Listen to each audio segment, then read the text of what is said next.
ጀግና ማለት ጠዋትና ማታ ሰርቶ ልጆቹን የሚያስተምር አይደለም። ጀግና ማለት ክላሽ አንግቶ የሚሳደብ ነው። ጀግና ሰራተኛ ነው። ያ አመለካከት ግን የለም። እኛ 5 ዋና ዋና ችግሮች አሉብን። አንደኛው ችግር የወረስነው ድህነትና ድህነት ለመውረስ የተዘጋጀው ትውልድ ነው። ሁለተኛው ችግር መዋቅራዊ ችግር ነው። ኢንስቲትዩሽናል ችግር ነው። ስትራክቸራል ችግር ነው። ተቋም የለም።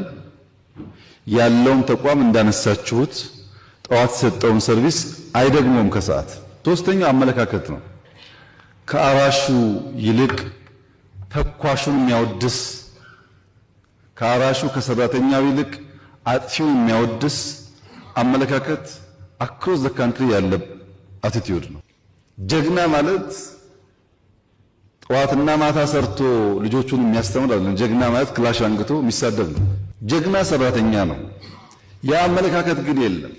ለዚህ ነጋዴው እንደ ሌባ እንደ ስራ ፈጣሪ ሳይሆን እንደ አጉዳይ የተወሰደበት ዋናው ምክንያት ማወደስ የምንፈልገው ተኳሹን ስለሆነ።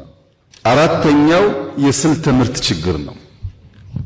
እርሻን ከኛ ቀድሞ የጀመረ የለም፣ ግን አሁንም እዛው ነው።